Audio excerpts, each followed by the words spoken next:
नमस्कार दोस्तों, हमारी आज की कहानी का नाम है समझदारी। तुम्हारी वजह से खुद से प्यार करने लगी हूँ। हाँ, अब मुझे जीना आ गया है। आज अपनी शादी की 50वीं सालगिरह के मौके पर जब सभी रिश्तेदारों और मेहमानों ने संगीता जी के बदले रूप की तारीफ की, तो वो अपने पति को इस बात का क्रेडिट देने से खुद को रोक नहीं पाई। नागेंद्र जी ने संगीता जी का हाथ अपने हाथ में लेकर उन्हें इशारा किया। अगर तुम समझो तो चारों तरफ प्यार ही प्यार है। संगीता जी और नागेंद्र जी के दो बेटे और एक बेटी है। बेटी अपनी ससुराल में खुश है। दोनों बेटे और बहू उनके साथ ही रहते हैं। लेकिन पहले संगीता जी ऐसी नहीं थी। हर समय घर में बहुओं के साथ टोका टाकी, कभी समय से नहीं उठती का रोना, तो कभी उनकी पसंद का खाना ना बनने का रोना। आज चाय नाश्ता समय पर नहीं मिला तो आज बहू ने घर की सफाई अच्छे से नहीं की। जब तक नागेंद्र जी ऑफिस जाते थे, उन्हें घर की बातों से कोई मतलब नहीं होता। नागेंद्र जी की रिटायरमेंट के बाद एक दिन, बहू, ये तुमने क्या बनाया है? मटर की सब्जी। हमसे अब इस उम्र में ये सब नहीं खाया जाता।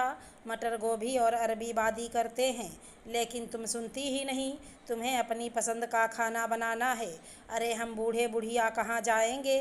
मम्मी जी, अब मुझसे भी दो दो सब्जी नहीं बनती। एक खाना बनाने वाली लगवा लो, जो आप कहोगी बना दिया करेगी।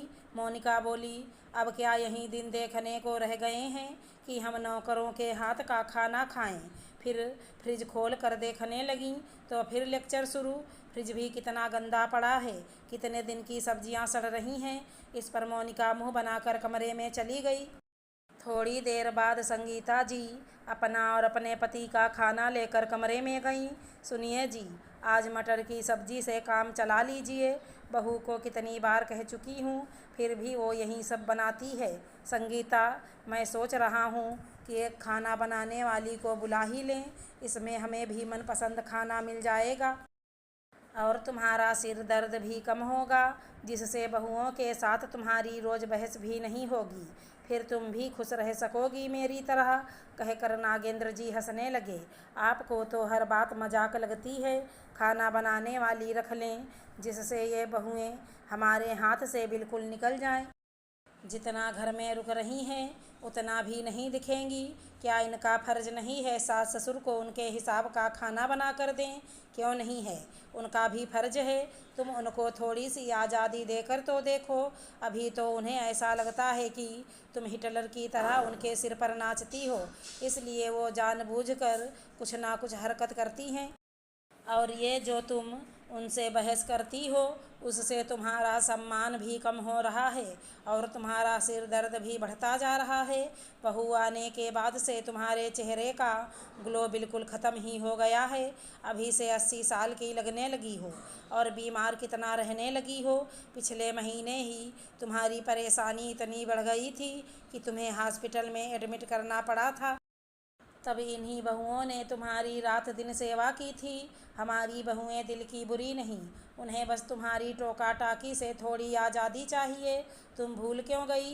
तुम भी तो अपनी से काम करके खुश रहती थी।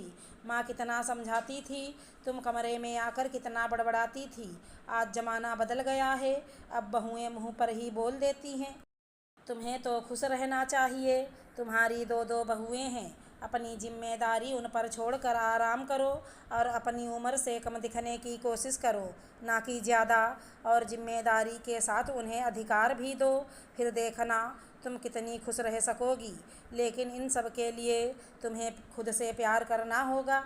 अगर तुम्हें खुद से प्यार होगा तो तुम खुद इन परेशानियों से खुद को अलग कर लोगी।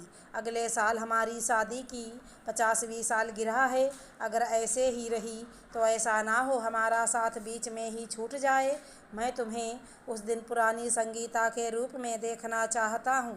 अब हम दोनों के पास समय है, हमें ये समय एक दूसरे को देना चाहिए, ना कि घर गृहस्थी में लगे रहें। नागेंद्र जी की बात ने संगीता जी को सोचने पर मजबूर कर दिया।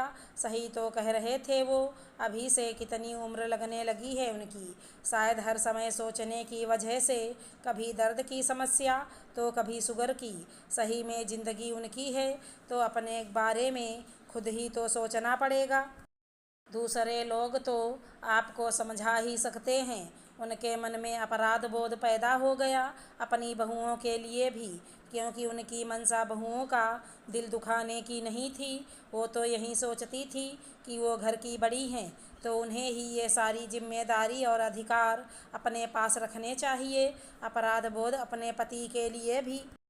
जिन खूबसूरत पलों को वे दोनों पूरी जिंदगी ना जी पाए, वो पल जिंदगी के इस मोड़ पर दोबारा मिले तो भी एक दूसरे के साथ समय ना बिताकर घर गृहस्थी में ही खोए हुए थे। यहाँ भी उनकी मंशा पति की भावनाओं को ठेस पहुँचाने की नहीं थी, वो तो बस घर को संभालने में ही सब कुछ भूल चुकी थी। उस दिन से संगीता जी ने बहुओं के साथ टोका टाकी बंद करके अपने आप को टहलने नागेंद्र जी के साथ बात करने में व्यस्त कर लिया। पूरी जिंदगी जिन पलों को जीने की इच्छा मन में दबाए रहीं, अब उन पलों को जीने लगीं। बहुएं भी टोका टाकी बंद होने से खुद को आज़ाद महसूस करने लगीं। अब वो सास ससुर की पसंद पूछ लेती। आज उन दोनों को शादी की 50वीं सालगिरह थी। आज संगीता जी का रूप बहुत बदला हुआ था। जिन रिश्तेदारों और मेहमानों ने उन्हें काफ़ी समय से नहीं देखा था, वो उनके उस रूप की तारीफ कर रहे थे। संगीता जी मन ही मन अपने पति को धन्यवाद दे रही थीं।